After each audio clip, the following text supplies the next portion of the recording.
Oh my god, I forgot we're gonna have to save this. I just did that.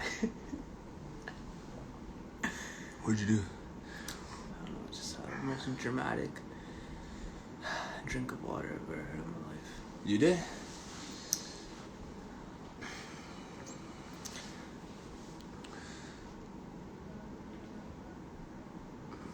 Where is it?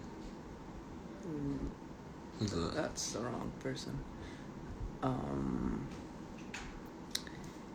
He said ready, so I think he should join. You don't have Instagram on that phone, right? No. I'll just wait for him to join. Man. What's up? What's up? We're just waiting for.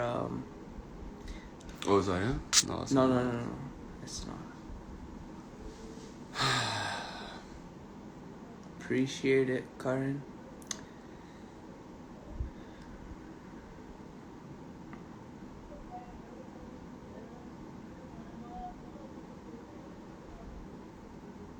Yeah, there's quite a bit of people still out. No, well, we'll just wait. It's past your bedtime. It is. I'm about to pass out. Oh, there he is. He Oh, just yeah? joined. He's gonna have to just reply. There we go. Awesome.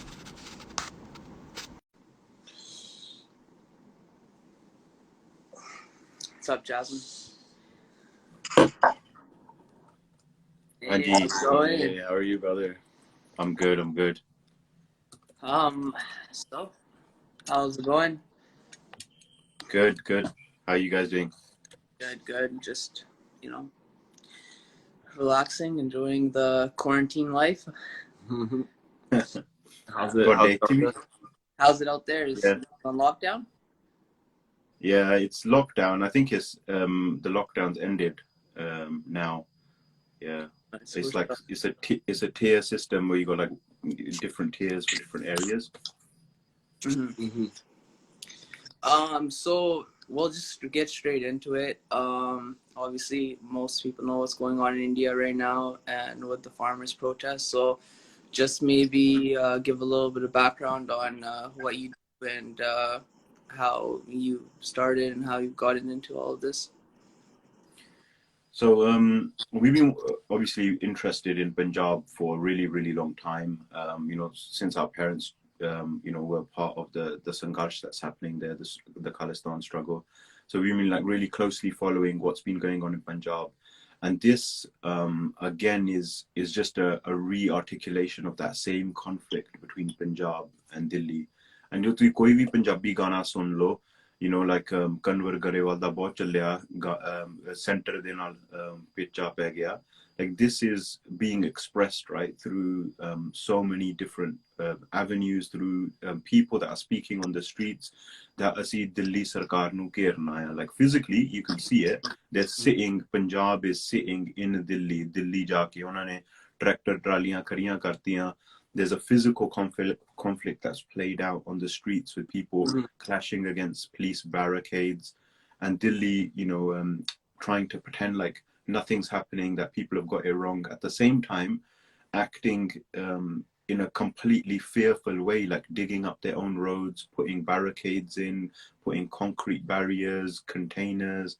And it's just like that stuff to me was like the most insane thing, because you're dealing with like Punjabi Kisan, like digging the road isn't going to stop them. And you saw that like Bazurgs, like, ਇਹ ਕਹਿੰਦੇ ਅਸੀਂ ਇਹ ਤਾਂ ਸਾਡੇ ਰੋਜ਼ ਦਾ ਕੰਮ ਹੈ ਅਸੀਂ ਅੱਧੇ ਘੰਟੇ ਦੇ ਟੋਆ ਭਰ ਦੇਣਾ. Like that just for me demonstrated like the level of insanity of the government, and the extent they're willing to go to. They're willing to destroy their own infrastructure. Like it's not as if roads in India are like good already. Yeah. So I'm sure the farmers, they probably saw, they're like, ਪਿੰਡਾਂ ਦੀਆਂ ਏਦਾਂ ਦੀਆਂ ਸੜਕਾਂ ਹੀ ਆ ਜਿੱਦਾਂ ਦਿੱਲੀ ਦੇ ਵਿੱਚ ਹੁਣ ਹੋ ਗਈਆਂ. Like they were willing to go to that extent, right, to stop this march of the people, and then tell the world, and then tell like everyone else that we're listening, that the farmers don't understand. We're willing to listen. We're willing to sit down. We're willing to have negotiations. It's the same thing that like Indira Gandhi did in June, where she was like, she did a speech. She was like, I appeal to you, don't shed blood, shed hatred. And she made this really like passionate speech to her soldiers. At the same time, all the tanks are getting ready. The invasion of Darbar Sahib is like, fully lined up. But the government is making these motions that, we're the ones that are interested in listening and negotiating. But, they're the ones that have created all of these obstacles. So then Punjab is now like physically in Delhi. Like there's no way to hide this conflict now. That this is a conflict between Punjab and Delhi. I think it's become like a worldwide issue now, right? A lot of support from Sikhs all around the world. From another perspective, would you say this is farmers versus the government or Sikhs versus the government? I'd say like there's complexities to the issue. Definitely like the issue of like Kisan is an issue that is spread across different states within the Indian Union. You got farmers from Rajasthan, from Bihar, from Uttarakhand, from Punjab, from Haryana, because the central government, the policies that it's put into place, these neoliberal policies, they favor big capitalist corporations. They don't favor the small holding, small scale farmer. They want to get rid of that and they want to replace it. Rather than you having, 100 acres, you got 100 acres, I got 100 acres. They rather have Monsanto have 10,000 acres. And then those farmers, they become, factory workers instead. I think the California Sikh Youth Alliance, they did a really excellent video on this as well, where Prof. Sharmbi explains like the proletarialization of like the farmers. They want you to not be a landholder anymore. They want you to be working in the factories. And we already see this, like, how many of like my parents, when they came from Punjab, they came from a landholding family. They came here to the UK to work in factories because they would get like, more money. And the same in Canada as well, the same like in the diaspora, right? You either come, you be a truck driver, you can be you're driving a taxi, or you're working in a factory. Yeah. So like that's definitely a dimension to the conflict, is between farmers and the state. But the Sikh aspect to it, that cannot be erased. And the punga is the mainstream Indian media, they're dealing with the Sikh aspect by using Khalistan and demonizing everyone, because Khalistan is like become like this massively poisonous word in the Indian media. So they're using that aspect to crush the Sikh aspect of the struggle. Because you see any BB video, any video from any bacha, or they're talking about their Guru Sahib. Like today, this morning, I was just watching a video from a kabaddi team, and they were saying Sawa lakh se ek laraun Guru aisi Guru Gobind Singh diyan ladliyan faujan. Like how can you take Sikhi out of the equation? It's just a massive injustice. So them using the word Khalistan in a way that they're saying that it's like a negative way. For people who don't like know what it is, because obviously we've been like posting about it, like a few things, and like they're probably confused. Like, what is it? Like, where's your definition of it? Where Khalistan comes from and where that word comes from? So Khalistan as a word is coined by this guy called Dr. Veer Singh Patti in 1940. And he was this guy who was writing at that time when like the Indian kind of the formation of India as an idea was taking place and Pakistan was taking place. So he inserts this idea that Sikhan da desh hona chahiye, we should call it Khalistan, the place of the Khalsa. Other names were thrown around during that time as well, like Gulistan, Sikhistan, and you can follow the kind of the development of these like different kind of ideas for naming a region, which is Punjab, which is a geographic region, the land of the five rivers, that this is Sikhan di Tartiya, Guruan di Tartiya, that Sikhs should have their own place. And then basically from like the 1940s, India is created and Pakistan is created in 1947. And then, during that time, in that time, the creation of like India and Pakistan and the partition of Punjab, right? Because today, when we talk about partition, we talk about the partition of India in the mainstream, but India wasn't partitioned. Pakistan and India were created by the partitioning of Punjab and Bangladesh, right? Which originally was called East Pakistan, and then they fought, they won their war for liberation, and then Bangladesh was created. So during that time, Sikhs are struggling for their own space, because we've got to go back into like a little bit of history. Like in, we know, everyone knows that Sikhs had an independent Raj, right? Under Ranjit Singh and the Khalsa Fauj, Kalifullah Singh, we had Sarkar-e Khalsa. 1849, the British formally annexed Punjab. So basically, it's just a fancy made up word that colonizers use to say, now this territory belongs to us. They've taken, legal control of Punjab. So they take control of Punjab legally, according to their, basically militarily, they take control of Punjab in 1849. And then from 1849 to like 1947, like a period of 100 years, Sikhs are like locked in conflict against the British. And that has many, many different forms. A period of 100 years, so much conflict takes place in that period. Like Jetto da Morcha takes place. You got Jabbiya da Morcha, where the Gore take the keys for Akal Takat. Sikhs fight to get those back. Guru Ka Bagh happens. Sakkan and Kana Sahib happens. So many little conflicts that are all part of this larger push of Sikhi and Sikhs being independent again from the British. During that time period, you also see First World War and Second World War happen. And in that time, what the British do is they see that there's so much Javani in Punjab that rather than them fighting against us, let's recruit them into our army. And they develop this martial race theory that, Sikh, tusi bahut bahadur hain, tusi larke sara kuch le lena, that come fight for us. And then in that time, you see the Gaddar movement take place. The Gaddars, they call out Punjabis and they say, look, rather than fighting for the British, why don't you fight for your own azadi, your own freedom? You're fighting in Tibet and China. You're fighting all over the world to free the land of the Gore. Why don't you fight for your own freedom and come here? So you see like this big push, this Indian independence movement in which Sikhs talk about how we gave so many sacrifices.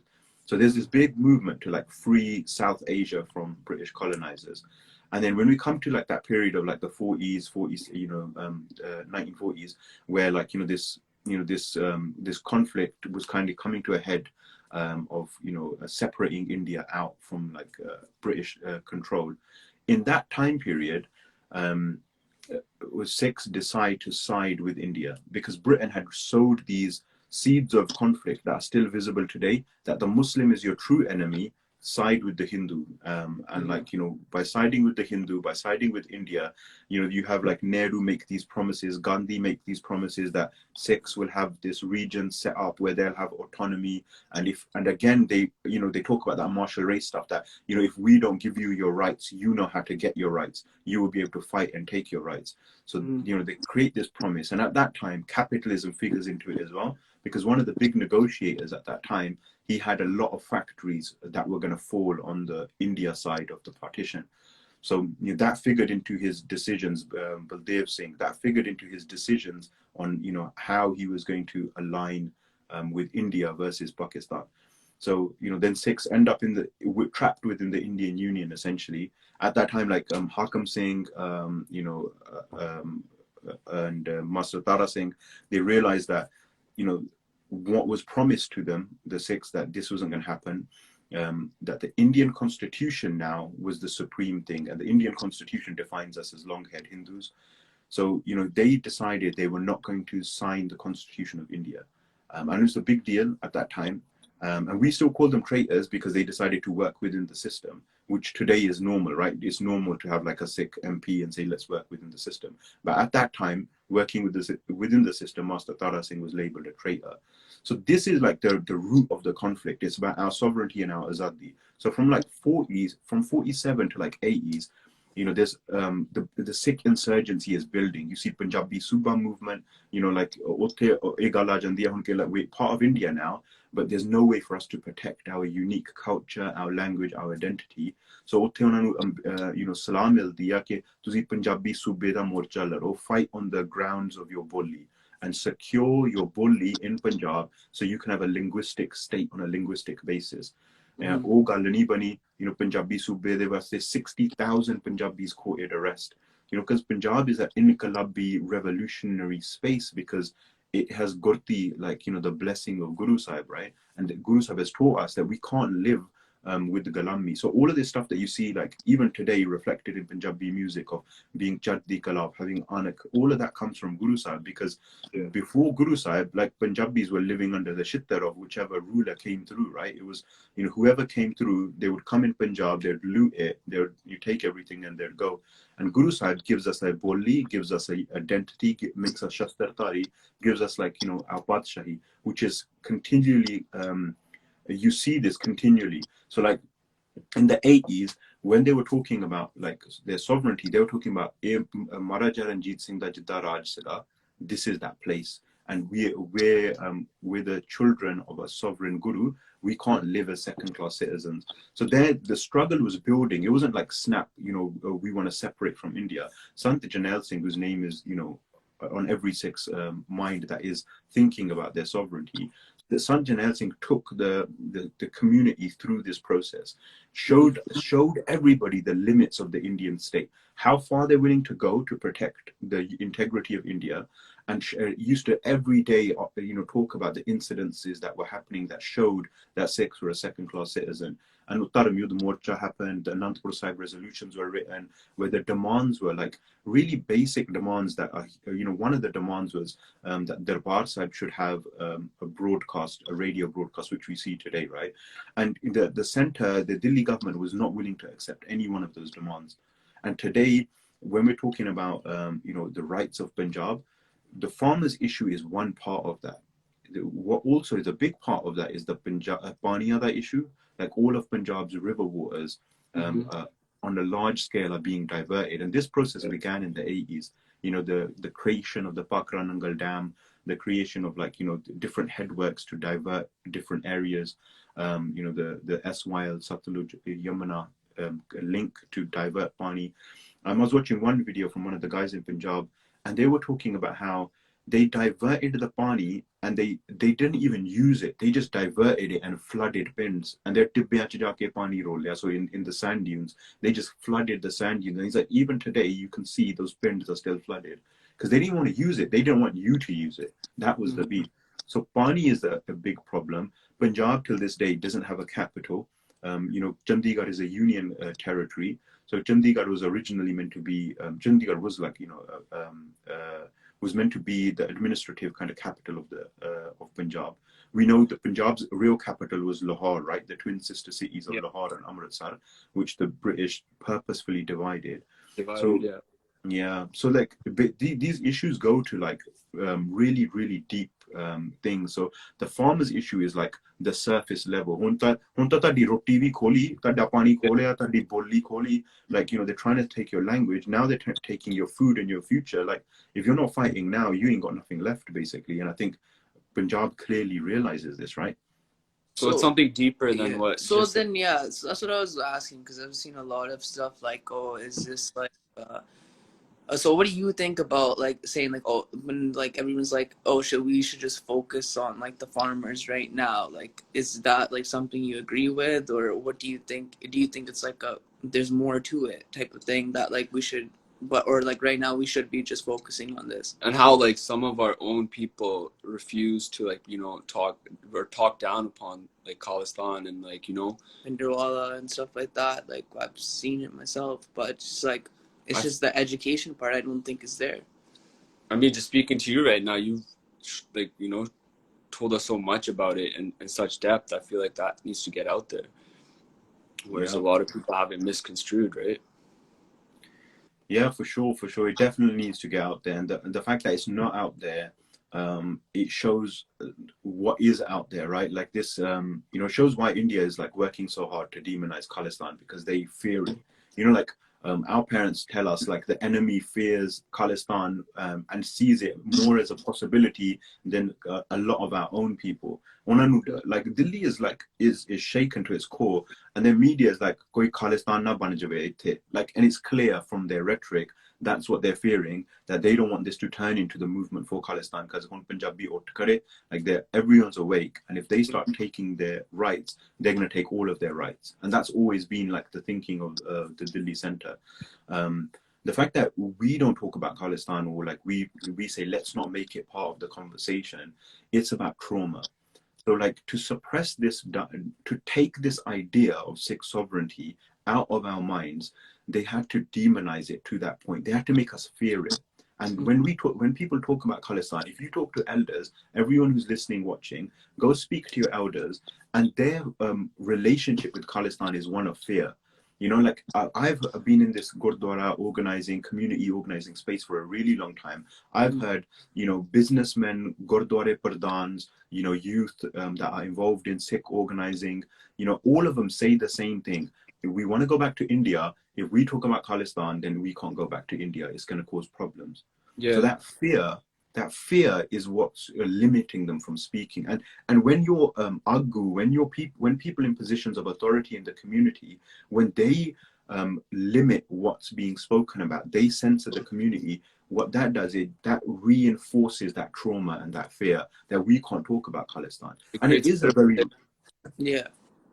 it's a very real fear. In Yeah. order to take that idea out of our tongues, out of our minds, from like the 80s to the mid 90s up until this current day, the Indian state committed massive acts of violence. They raped women, they killed children, they, look at Jaswant Singh Khalra documenting all of these cases. Yeah. Yeah. These were the people that were fighting, right? And he's documenting all these cases, and in one area he finds like thousands of bodies, and he estimates there's like 26,000 unidentified bodies, which basically young people of Punjab that have been killed.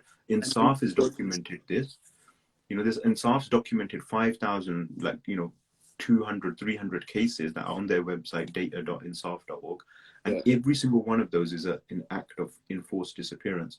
So that trauma exists, and that trauma goes hand in hand with Khalistan. But also, there's a spirit of resistance that comes into it.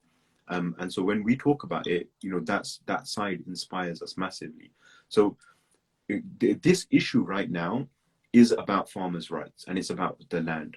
But to say this issue has nothing to do with Khalistan, that's an act of injustice. Nobody here is saying, like, the farmers' Morcha isn't openly demanding Khalistan. One of their demands isn't Khalistan.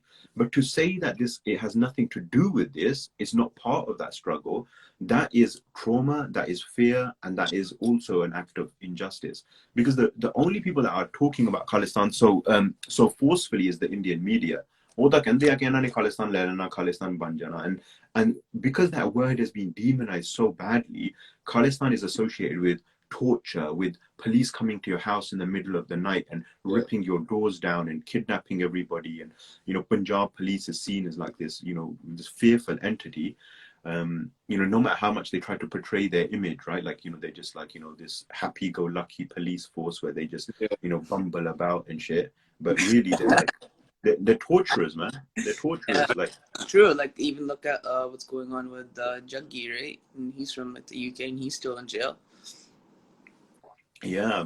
So like, there's no like effective mechanism. Like, Jaggi's been there for like 3 years. He's had like, he's on his 50th trial hearing. He's had like 180, 90 bishia. And it's just, and the system that Jaggi's caught in is the same system that the colonizers created. So every single Thana and every single district, you get a case registered against you. So you're forever running around. Like, Punjabi Jat kehndे hai ki na bimari lage na muqaddama. So let's not get ill, or let's not get a court date, because duniya cheezaਂ letthdiyan nahi hundiyan. Because that's it. And even now, Ravneet Bittu, this guy is saying that, the people that are talking about Khalistan, a case should be registered against them in every single district. So what that does, that system's designed to like destroy you financially, emotionally, like you're traveling from district to district fighting cases. So you end up with one charge and like 50 cases, and like that's such a violent system that was created by Gore. So they want to trap you within that legal system. So they want to sap all your energy, your resistance. They want to destroy it, And then other people will be scared to ever. And that's it, man. And that's with Jaggi, right? Like, one of the big victories for the Indian justice is that people are now scared to speak up, and that's a part of their violent process to create fear. So what do you think people should be doing about, okay, so what about the farmer bill? We can get into that a little bit. What's exactly happening in India? Why are people protesting? And why is, what's his face, Modi is being like, no, like, it's not, it's fine. Like, you guys are illiterate. Or basically saying that we don't understand the bills. Yeah. Yeah, basically, yeah, that's like Modi's response, right? Like, nobody understands the bills. Like, they're all unpar, illiterate, desi farmers. They don't know what they're talking about. So that's like his response, right? And that's their response to Punjab with everything, right? Like, that's a caricature that they've created, and they've worked hard to maintain that, the Sardar is just like the butt of the jokes. Like the Bollywood movies, we've seen it all. Yeah. So like, So yeah, so like the farmer bills, so there's 3 bills that have been introduced, and they basically, these bills are being presented as ways of reforming an existing system and increasing efficiency and increasing competition. That's how they're being sold and presented to the world. In reality, what they do is, the small scale farmers in particular, and especially farm laborers, their rights get trampled upon because they don't have the resources of corporations to take full advantage of these laws. So, for example, if you're a farmer, you've got 3 ways essentially to sell your produce. You can sell it direct to the consumer. You can sell it in the agriculture and produce markets, the APMC Mandia, or you can sell it, through the minimum support price, essentially. So, so basically, what these laws do, one of the first ones is deals with mandis, right? Like this market system that's in place there, which is massively corrupt, which is ineffectual. And within the mandi, because the mandi was, didn't work effectively, the minimum support price was introduced. So if you're a farmer, you can sell direct to consumer. But if you've got tons and tons of produce to sell, you need infrastructure. You need to be able to store. You need cold storage. You need loads of infrastructure in order for you to directly sell to the consumer. But that's difficult to do, right? Because no farmers, you see in your bends, right? Like they don't have cold storage, right? They don't have those types of facilities. So what they do is they go into these markets, right? These markets are like regulated by the state. They basically, the seller and the buyer, they're meant to meet them together. The markets take care of the infrastructure. So all the farmers got to do is transport the goods into the market, and then the market will then take care of the storage and selling for you. What happens in the mandia though is that the selling process isn't transparent at all in any way. So that's one of the big problems. So if I'm selling my crops for 100 rupiah, the agent is going to get a 6% commission. So the agent takes 6 rupiah. I'm the farmer. I get 94 rupiah, right? What ends up happening is, like everything in India, is massively corrupt. So a lot of the times the agents will buy directly from the farmers at a lower price and sell at a much higher price to the large scale sellers themselves. Or what they'll do is the buyers, they'll form a little mafia essentially, and they'll keep the price down. So they'll buy directly from the commission agents and they'll make sure the price stays down. So the farmer's getting a low price. So the farmer's selling 1 kg of gande for 7 rupiah, and the consumer's buying 1 kg of gande for 70 rupiah. But the farmer's not seeing that massive 100-200% price increase, right? The mandi is absorbing that price. The corporations, the big sellers, the big buyers that are in the mandi, they're taking that massive price, right? And they're not doing any of the work. They're essentially middlemen. So Modi is saying that he wants to reform this middleman system. So one of the bills allows you to sell outside of the mandia. But what ends up happening is, a rival mandi will be created. And there's a really cool video by this Punjabi guy, and he's like, AC mandi bana deni hai. It'll be look really nice. You'll sit down, they'll give you a cup of cha, and you'll sell to them because they treat you nicely. And then the APMC, the government-backed mandi system, collapses. All of a sudden, these corporations have now cornered the entire market. Now you don't have a choice. Now you have to sell to them. And then that's when they're going to drop their prices down hard, and you're going to get stuck now. And that's what the government wants to do. The minimum support price and these mandia, they're draining the resources of the government. So they don't want to be part of that system anymore. They want corporations to take over that system. And when corporations take over that system, now all of a sudden you're in debt to a corporation and they're taking your farm off you. And that's what Punjabis have realized, that this system isn't actually in their favor. They can't take advantage of these laws in the same way corporations can, because who's going to set up new markets, right? Unless farmers come together and set up their own markets, it's going to be big corporations setting up their markets. And the minimum support price, which was introduced as a way to kind of guarantee a price level in the APMC Mandiyan, because people were just pushing the prices down, like all these buyers, the minimum support price ended up becoming the maximum price, because they were like, oh, the government's only going to give you this much, so we're only going to give you this much. So then also, if you speak to any farmer, no farmer has ever received the minimum support price, because it's India, like it's a system, a bartering system. So it's like, oh, you know, the minimum support price is only on certain crops as well. So the minimum support price for, you know, kanak would be like, you know, 100 rupiah. These guys would be like, look, man, why do you want to go all the way there to get the minimum support price? I'll just give you 80 rupiah now. I'll give you 50 rupiah. So the minimum support price ended up becoming like the ceiling. So getting a price above that became really, really difficult. And so the government wants to essentially try to reform these and create, like, you know, space for farmers. But the corporations will take advantage of all of these laws. They have the cold storage. And another thing one of the laws does is allows basically farmers an agreement and contract law. So it allows corporations and farmers to make contracts direct. So they have contract farming. So like, I'm a corporation, I go to you guys, like, you know, you have like, you know, 500 acres, make a contract with me. And, you know, I'll sign a 5-year contract with you guys. You know, I want you to, you know, plant rice, you know, for 5 years and sell it to me at this fixed price. So one of the big problems with that is if me as a corporation go bankrupt, you're tied in with a contract, you're stuck. The other thing is, like, if I decide to shaft you guys, you know, you have to take a big corporation to court, and I have all the lawyers, the legal expertise. I'm Billah as well as a corporation. I can sit here and go to court for 5 years. You guys can't afford to, because you have to plant the next crop. And then one of the biggest problems with all of this is the ecological devastation of Punjab. So we already see that with monocrop culture, with rice and wheat being planted mainly. So with the planting of chonna, which isn't indigenous to Punjab, it's a water-intensive crop. So pani ta ਤੁਹਾਡਾ ਪਹਿਲਾਂ ਨਹੀਂ ਹੈਗਾ. So now you're planting a water-intensive crop. You have to pay to use the water from the rivers. You have to dig down deeper into the ground every single year because the groundwater is going lower. And then you're using more pesticides, so the groundwater is getting even more poison. That's why there's so much cancer. And like, you know, as a corporation, I'm dictating what I want you to plant. So Punjab's ecology is already devastated because of the Green Revolution, because of, like, you know, mechanization and like pesticides and unregulated use of all of this stuff. And now corporations are going to be involved into that mix. And it's a deadly mix now with corporations. So, you know, Punjab's like ecology is massively going to suffer, and it's already suffering. You know, the thing is with Punjab's ecology, the water, all that stuff, it's a huge devastation already. And this will just basically further kind of reinforce that.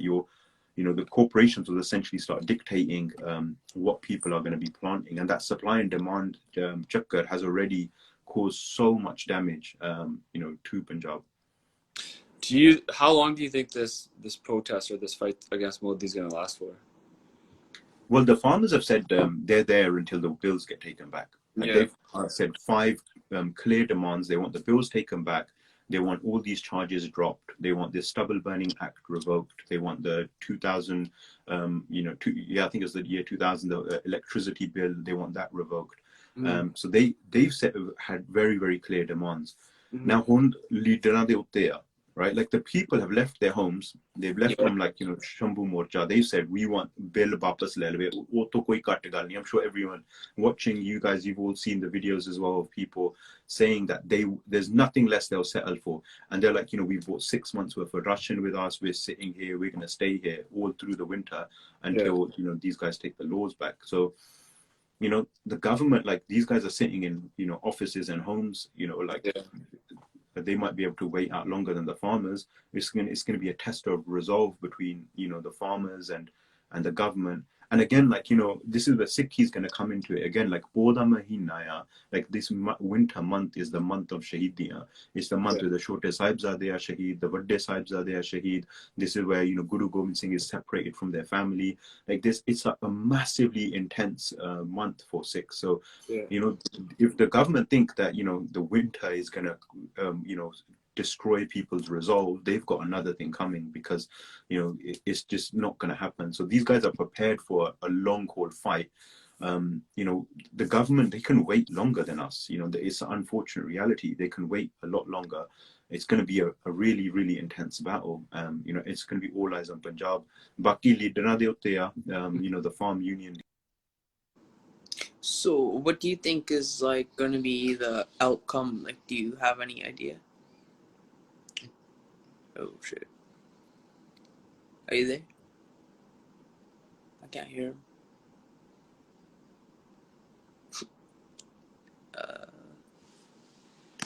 Hello.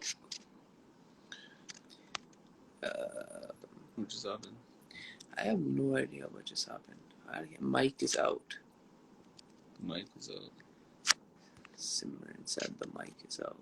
Oh, there we go. We'll just Did I get him. miss it? He's probably just gonna join back.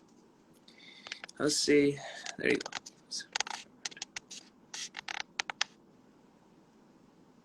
Winter won't affect their willpower. 100%, bro. Hello. There we go. Sorry, I don't know what happened there. Internet. UK internet for you. Indian government. RSS agents have entered. Yeah. Yeah. So like, it's gonna be a long haul conflict, and Bucky, like, it's on the leaders, right? The farm union leaders. Personally, I'm not a big fan of the farmer unions. These guys have been around for a really long time, like since the 70s. And their job was to get, like, the minimum support price. These guys couldn't get that effectively established.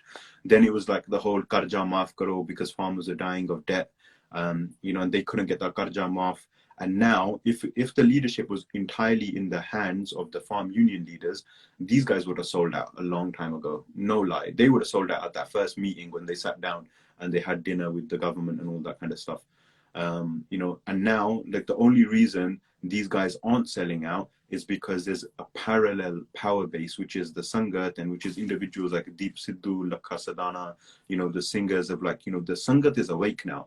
So they know they can't, like, like a couple of days back, yesterday, day before, when they did the whole thing of, we're not going to eat the government's food, we brought our food with us. They were acting like, this is their principal stance. They already ate the government's food once.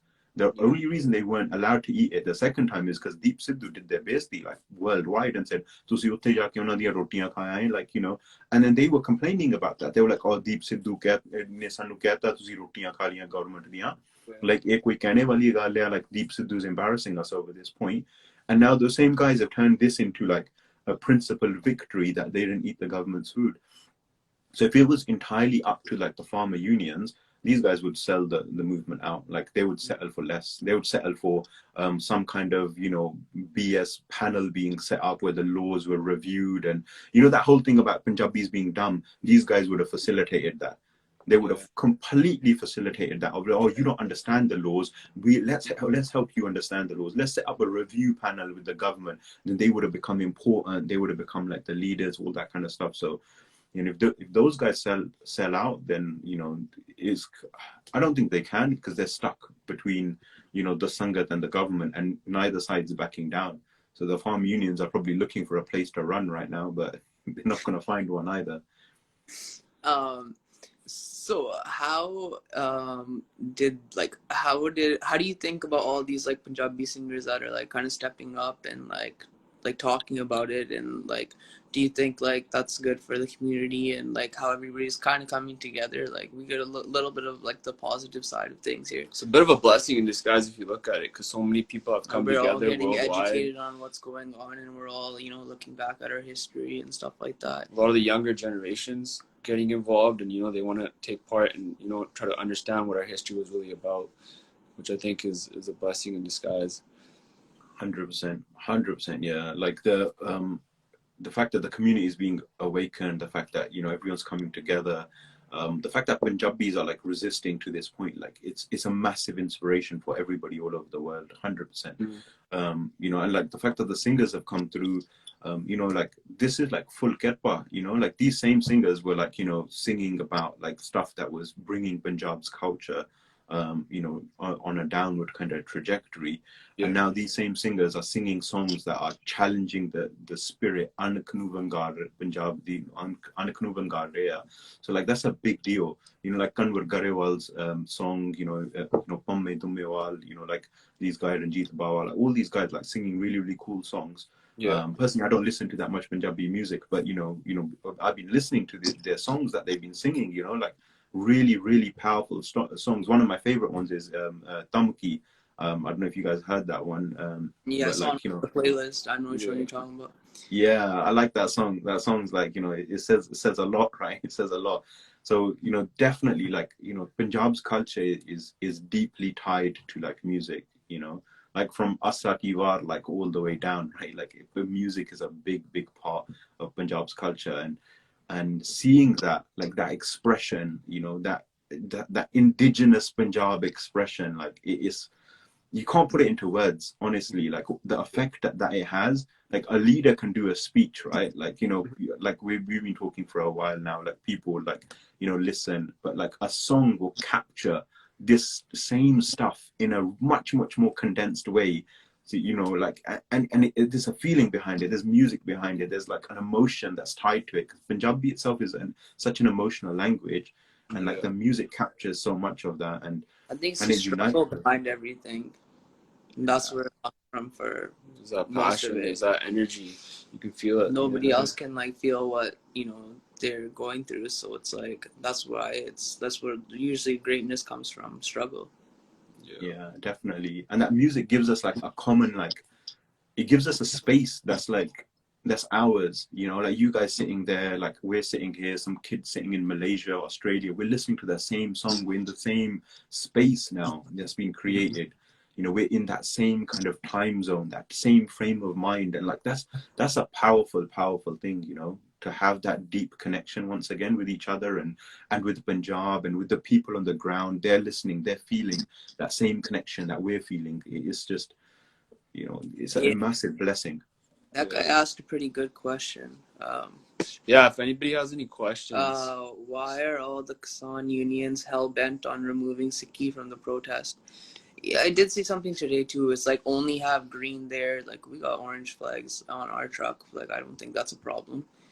I don't know. What do you think about that? Yeah, I mean, like it's a huge problem trying to remove Sikhi from the equation. Like there's the farmer unions, the, you know, liberals, the state, they all want Sikhi to be taken out of the equation. I saw one tweet from a guy, Jaspreet Singh, and he summed it up. He was like, all of these Punjabis that are marching, he's like, none of them have read Karl Marx in it. Like they all know who Guru Gobind Singh is, but they don't know who Karl Marx is. You know, they're not inspired by communist ideology. I'm not saying that the communist ideology itself is the problem. There's parallels that can be drawn between Sikhi, but the role comrades have played in Punjab, particularly during the 80s and the 90s, like they sided with the state. You know, that revolutionary, socialist, egalitarian character of, you know, the political theory that never materialized on the ground in Punjab. So these guys, like, you know, they have a problem with Sikhi. I don't know what it is. You'd have to ask, you know, why these guys don't want Sikhi to be part of the equation. It creates a, you know, they see like religion as being like a little bit backwards, you know, limiting people, that kind of stuff, you know, that religion kind of, you know, doesn't give you space to think in the same way that perhaps like political theory does, which is like a completely wrong thing. You know, and like you can't take Sikhi out of the equation at all.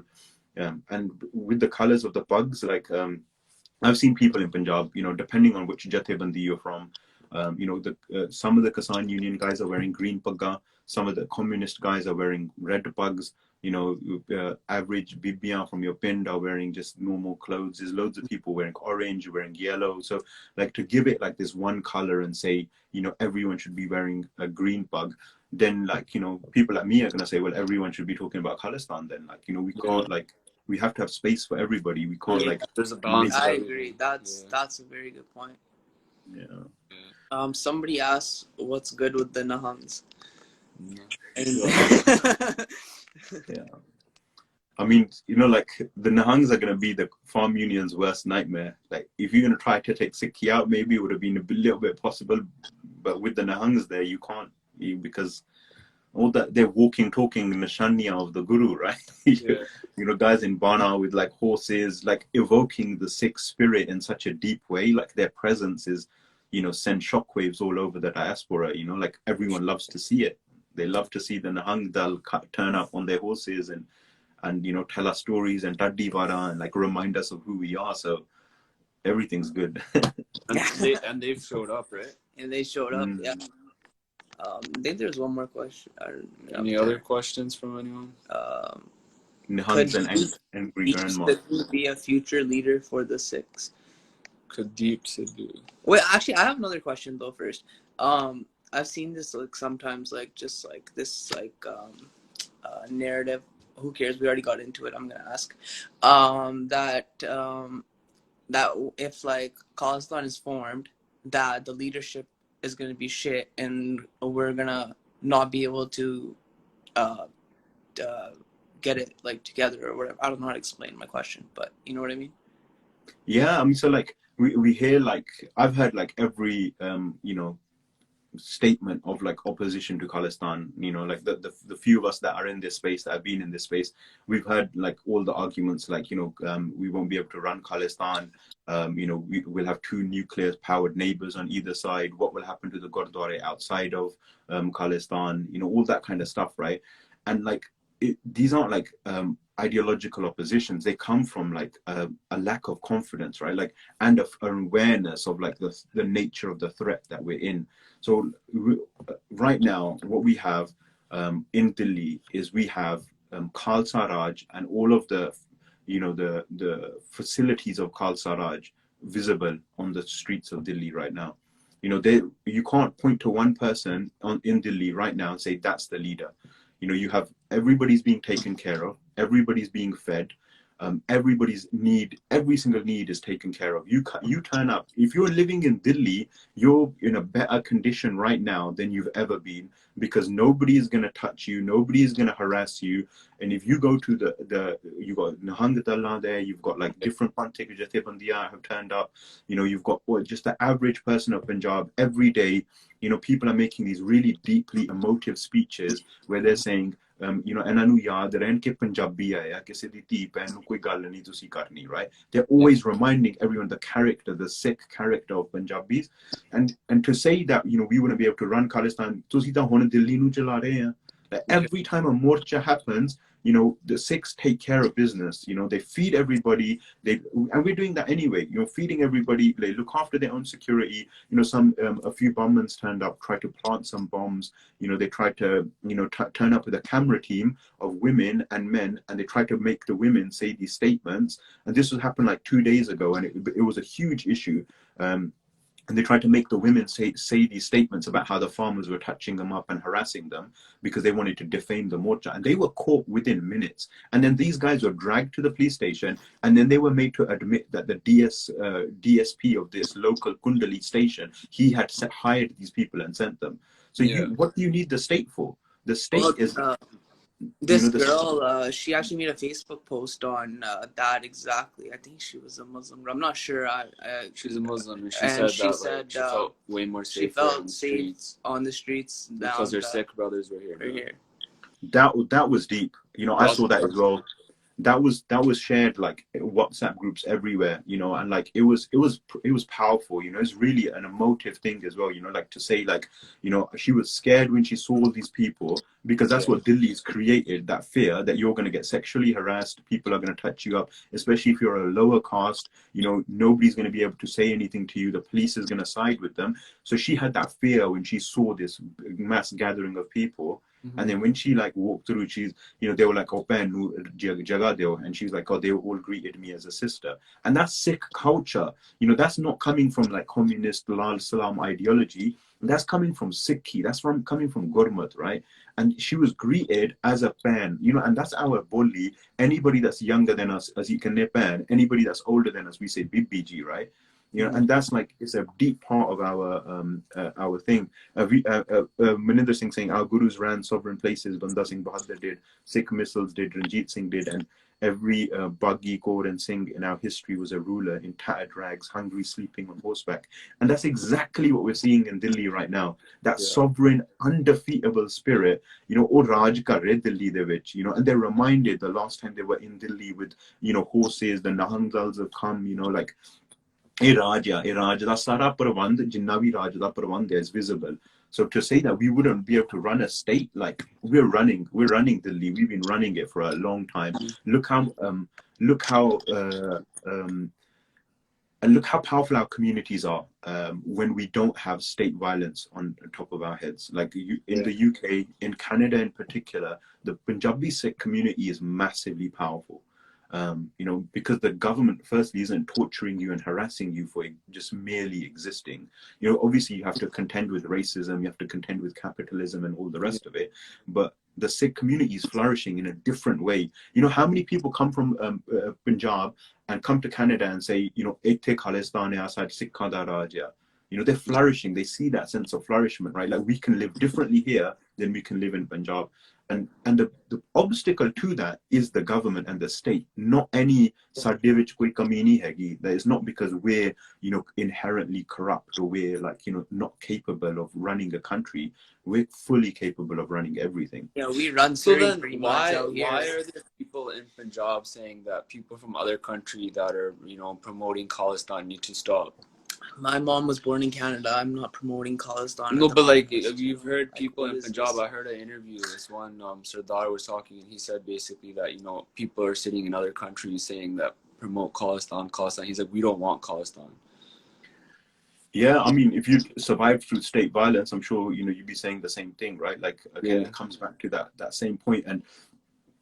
And you know, it's one of those illogical kind of points, right? Like people that are sitting outside of, you know, Punjab are the ones demanding Khalistan. That is like one of the key government propaganda points, right? Firstly, we're all from Punjab, right? Mhm. We didn't fall out of the sky in here in the UK. You guys didn't pop out of the ground in Canada. You know, we're all from Punjab. Our parents, our ancestors, they all originate from Punjab. The movement for Khalistan began in Punjab. The people that gave their shaheediyan, Sant Jarnail Singh was from Punjab. He lived in Punjab. All of the shaheeds of the Khalistan movement, like they're all from Punjab. You know, Punjab de dharti de poti a sare jinne bhi uthe a, like they're like the Sahibzade. So they gave their shaheedi. They were born in Punjab. They spilled their blood on the soil of Punjab for the azadi of Punjab. So like to say that, you know, it's the coming from outside, it's just an Indian government talking point because they want to erase the ground reality. You're talking thousands of, you know, shaheeds, and you're talking like, you know, the genocide that took place, you know, they didn't come and commit genocide in Canada. They didn't come and commit genocide in the UK. They committed genocide in Punjab. So to say that, you know, Khalistan is not connected to Punjab, you know, it's ludicrous. Why was it suppressed in Punjab then? Why was the entire machinery of the Indian state mobilized to suppress this movement? The Darbar Sahib was attacked. That was in Punjab. You know, it wasn't, they didn't come and attack, you know, Havelock Gurdwara here in Southall. You know, well, they did in different ways, but that Fauji Karwai happened there, right? Yeah. Why do you think this one lady thinks it's a dead movement? Who said that? Some ladies thinks it's a dead movement. Well, like, I mean, she's probably reading a lot of Indian newspapers, you know, and not connected with the heartbeat that Probably is a lot of propaganda too, right? That the Indian government goes out there. Big time. And like, you know, a lot of these people, they also think that Sant Jarnail Singh is a terrorist, that Sant Jarnail Singh was, you know, shouldn't have kept weapons in Darbar Sahib. And, you know, like it's coming from like a place of fear. It's coming from a place that, you know, we're the ones disturbing the peace.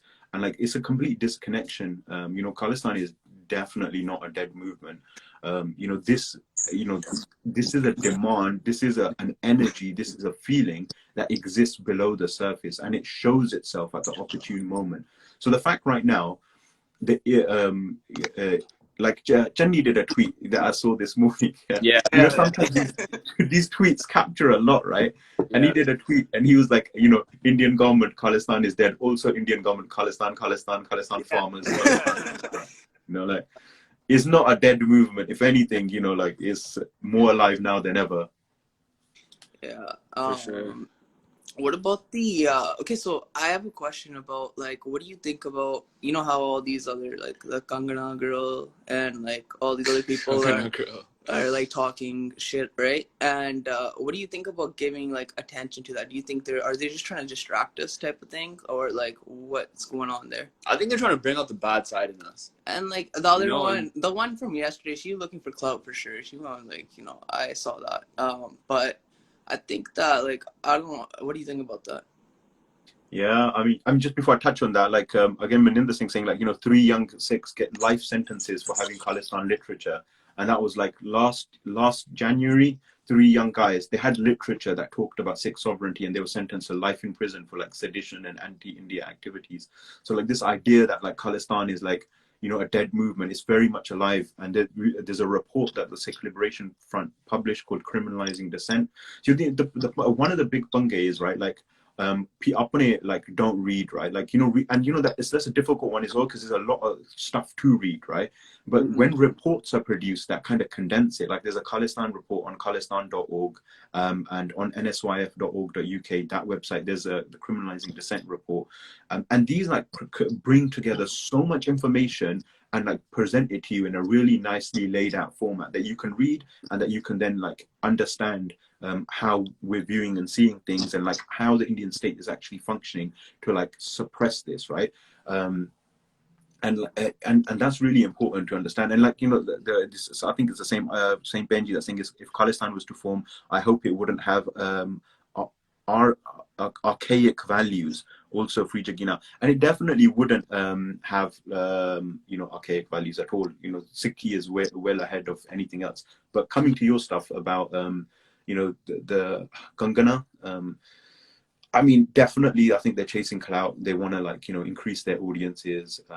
You know, we like probably gave her more clout than she's ever had, honestly. I feel like they're also trying to distract us. They want to bring out the bad in us so that they can showcase. I don't know. Like Did you see what happened in Toronto?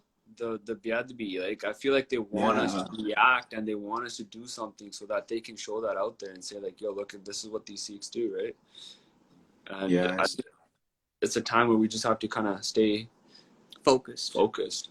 Yeah, definitely. And it's an important, really, really important time. And like, you know, these guys, like, they always do the same thing, like, to provoke us, like attack Guru Sahib, you know, attack us. And they know, like, you know, kise Punjabi ne bad deni unna di lat ba, and then they'll be like, oh, see, I've been attacked by Khalistanis and I was just doing nothing, right?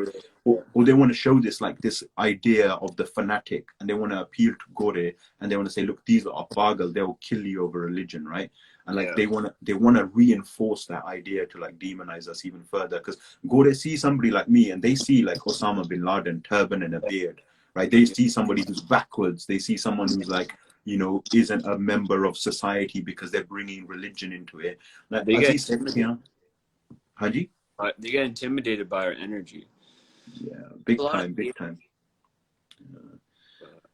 But it seems like I've seen so many like random, like, you know, Hindutva people. Like, it seems like every Bollywood like star is like a right-wing Hindu, you know, like it's intense, and they all are verified on, like, you know, Instagram and Twitter. They have massive audiences, and they've got nothing better to do than just bash Khalistan like all day long, and like attack Sikhi and attack the Morcha, and just like every single one of them is like a little mini version of like ZTV and Aaj Tak and, like, you know, the Goti media, right? They're like, they just parrot the same points, man, again and again, like, oh, Khalistan this, Khalistan that, like, you know, we don't want Khalistan.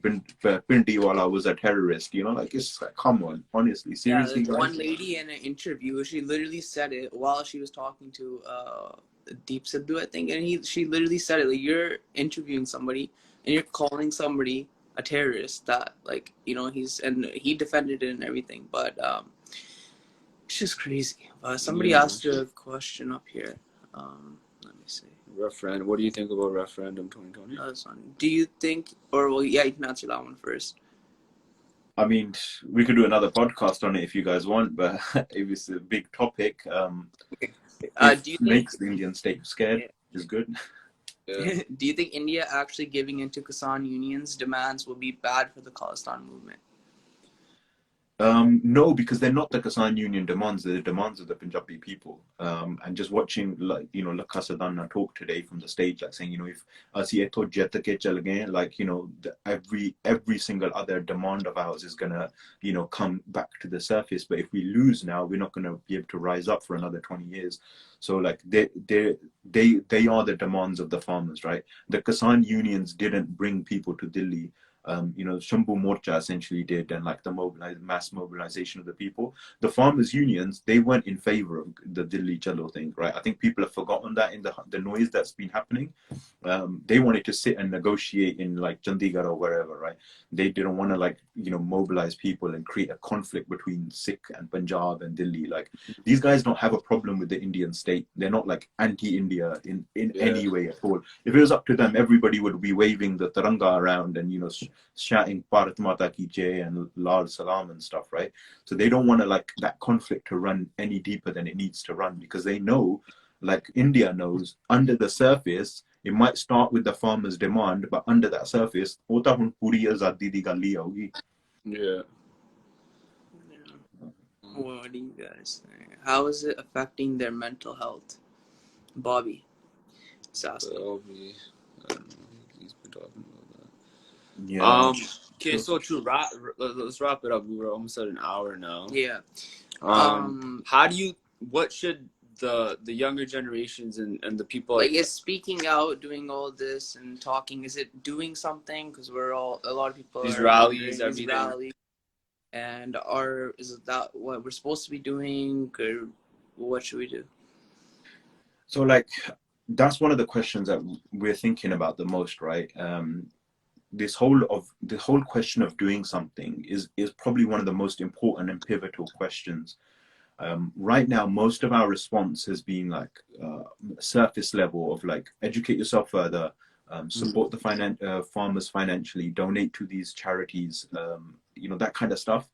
But we need to think about that question more. We need to go, like, I could give you like some, just some like generic stuff, and like, I could just like, pass that question off.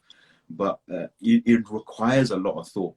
It requires us to really kind of build a deeper connection and a deeper relationship with Punjab that isn't transactional. Because right now, like this whole thing of like, let's give money to Punjab, that's still our transactional thing. Like, we're, like the NRIs, and I hate that term, by the way, and we should never use it, but like, just to, that's the way it's used, right? Like, we're the NRI community, and we should like, support them financially, because we have money, we have capital. They don't need money. They said from the start, they're like, we don't need money. Like, that's not something that we need. We need like moral support. So the rallies in that sense are really important. The rallies, like, happening all over. I've seen like literally every city, town that has a Sikh population, doing rallies. And the rallies are another thing as well, right? In the diaspora, I ain't seen no Indians organizing no rallies anywhere. No. It's the Gurdwara and Punjabi Sikh that are organizing the rallies. Yeah. It's just facts. You're not saying anything wrong. That's true. Yeah. So the rallies are like really, really important. And looking at like, again, I'll bring in like what Maninder Singh is saying here, like, the clash, right? We're okay with clashes and violence by our protesters in Punjab. Why are we afraid of the same clash in the West when we protest, right?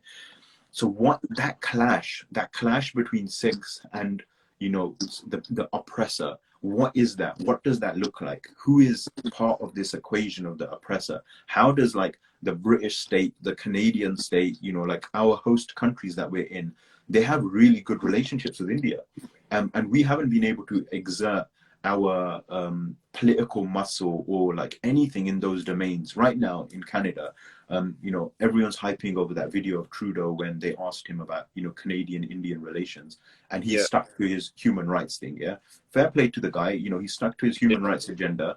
But at the same time, Canada has really, really deep connections with India.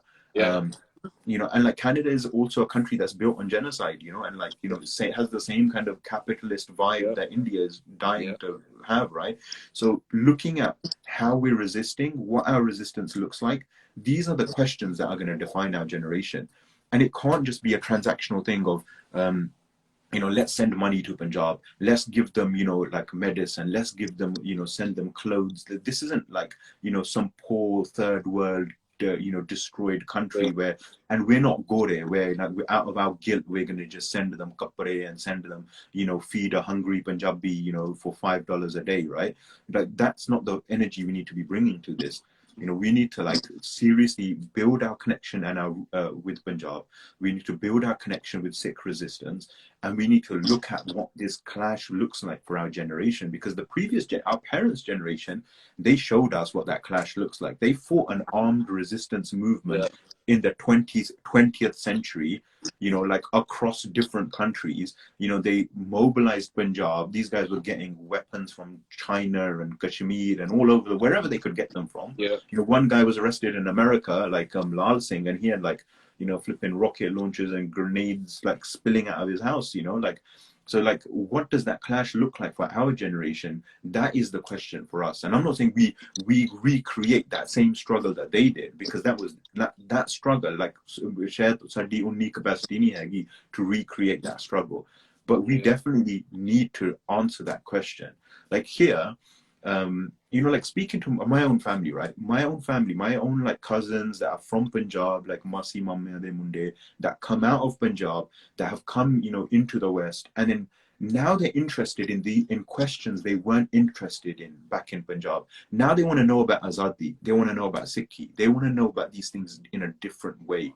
So like building that connection and understanding that there is something here under the surface that it really needs to come out. And like, especially in the diaspora, we have a space here that is really valuable to us, because, you know, the police ain't going to come and, like, you know, kidnap your family and torture them for handing out leaflets on Khalistan. You know, they'll do other things, you know, like, but they're not going to go to that level of violence, right? We don't have that same fear that, you know, that exists as a normal there. And we don't have the same fear as the previous generation as well, that say, oh, we're going to go back to Punjab, because a lot of us, the only relationship we have with Punjab is as tourists. Like, we go like once a year, twice a year, right, with our family. So that connection is like weaker. So, you know, youngsters will be like, you know, well, if it means I don't have to go to, I'm not going to go to Punjab, but I'm going to be more vocal on Sikh rights, right, and like, you know, our liberation struggle. That has to be a big part of the conversation here, because that context of struggle can't be erased. So when we're talking about like Palestine, Black Lives Matter, you know, Khalistan needs to come into that, right? This is resistance against capitalism, is resistance against the state, is a resistance against Western imperialism. It fits into all of these things, right? And it's ours because it's Sikh and it's something that's unique to us. It defines us in a way that we're never going to get defined living here in the West. I'm not going to find anything that's valuable to me by watching some Gora program on TV. You know, like my dad used to tell me when I was young, don't watch this. There's nothing in here for you. Everything you're going to get, everything you need, that's going to come from Guru Sahib. So like, for me to find myself, I have to look to Sikhi, because I'm not going to find myself. I'm not going to find what it means to be a Sikh by looking anywhere else. So these are like all of the kind of key questions where we need to kind of hold the conversation much longer, and we need to kind of hold the space on what is it that we're doing? What is it that we can do? What is it that we want to do? You know, and not have fear and like lack of confidence coming into that equation. Like, we need to have the audacity and the imagination to dream. Like, like, it's our responsibility of our generation, right? Otherwise, these shahidiyan, all of this blood that's been spilled for it, how are we going to answer for that? Yeah. Well said, Paji. Wow.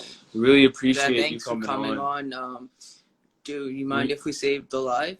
Or Yeah, I think go we need for to it. save it. I think we need to save it. Yeah. Go for it. Very informative, and I think we need to do this again for we sure. need to do it again, 100%. Thanks for coming on, Anytime. and shout out to D Singh for suggesting you Big to time. come on, and it was awesome. Thanks for everybody who joined in the comments and asked good questions and stuff. But yeah, thanks for coming on. Thank you, brothers. Thank you.